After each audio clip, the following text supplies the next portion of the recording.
Today, let's talk about something that affects pretty much all of us. There's this huge paradox at the center of our world. The promise that education is the key to everything versus the reality that a lot of us are actually living. So let me start by asking you a question.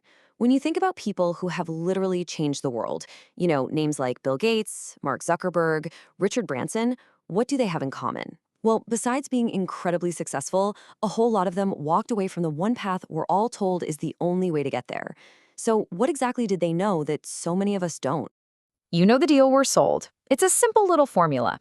Get the degree, land the amazing job, and boom, you've made it. That's the promise, right? But for millions and millions of people, the reality looks, well, completely different. It's a path that often starts with a mountain of debt, leads to unemployment you never saw coming, and ends with this deep, gnawing frustration. So how did the promise and the reality get so far apart? To really get it, you have to wrap your head around a pretty wild idea. What if the system isn't broken? What if it's actually working exactly as intended, just not for the reasons we've been told?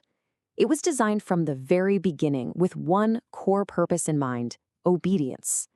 See, the schools we all went to, they weren't born from some grand desire to spark creativity or enlighten the masses. Nope, their origins are rooted in something much more practical and honestly a lot more controlling.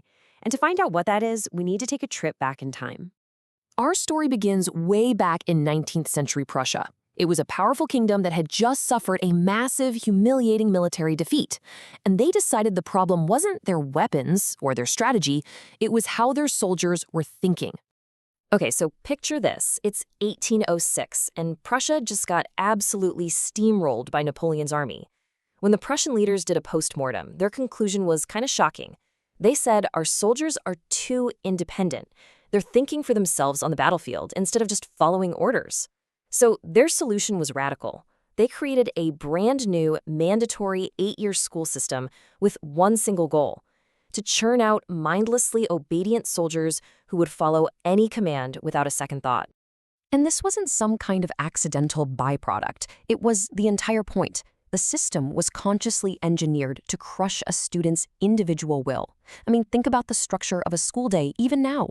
Bells tell you when to move. You sit in neat little rows. You follow a fixed schedule. It's all about memorization and repetition. It was a factory designed to produce compliance, and boy, did it work.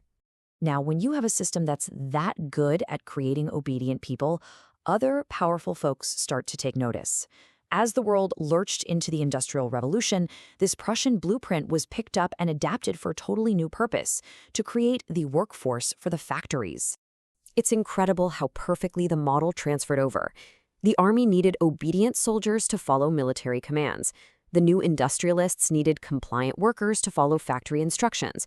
In both systems, the number one skill was to follow orders without question. And what got pushed aside, or more accurately, what got actively suppressed? Things like independent thought, creativity, and self-reliance. They were seen as bugs, not features. This model was so effective that it went global. The British Empire exported it to its colonies, like India. Not to educate the population for their own good, but to create an entire class of local administrators to run things. The goal, as Lord Macaulay put it so bluntly, was to create people who were Indian on the outside, but English on the inside, compliant, predictable, and loyal to the system. Okay, so Prussian soldiers, 19th century factory workers. What in the world does this have to do with life today? Well, that same basic blueprint, a system designed for obedience, is still the foundation of our modern education. And we are all living with the consequences. The result is that we're graduating millions of students with skills that were perfect for a world that, well, it just doesn't exist anymore. Take India, for example. A staggering 42% of college graduates under the age of 25 are unemployed. Think about that. They did everything they were told to do. They got the degree, and the job they were promised just isn't there. And this is not just an isolated problem. The International Labor Organization says that globally, youth unemployment is a massive crisis, with their data showing around 65% of youth in India as jobless. It's like we're running this huge factory that's incredibly efficient at producing a product that almost nobody wants to buy anymore. And for the people who do manage to get a job, a whole different kind of trap often snaps shut. You earn the degree, which usually means taking on student debt. Then, to live the life you're supposed to live, you take on more debt, a mortgage, a car loan.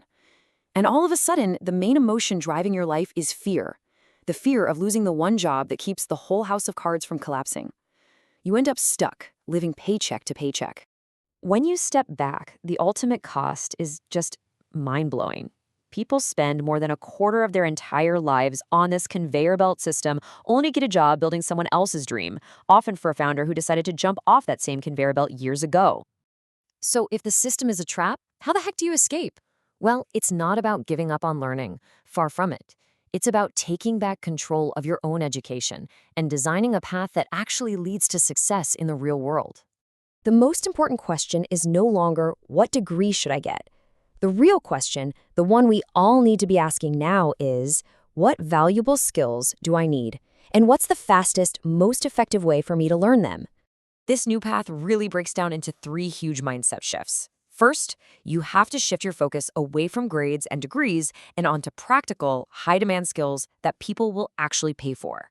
Second, you have to become a relentless self-learner. The best knowledge in the world is online now, often taught by people who have actually done the thing they're teaching.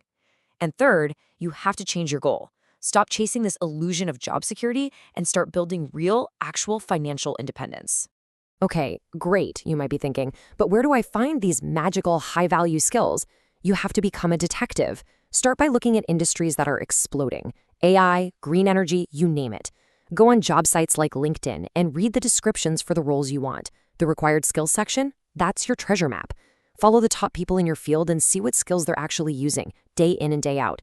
The goal is simple. Find skills that let you create direct, tangible value. That's what puts you in the driver's seat.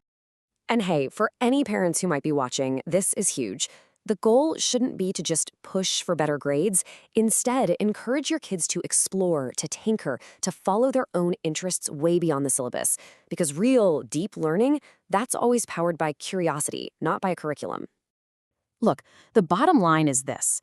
The education system we have was built for a world of soldiers and factory workers. That world is gone. It's failing millions of people today because it was never, ever designed for their success in the first place. So the only question left for us is, are we brave enough to stop following that old, outdated map and finally start building our own?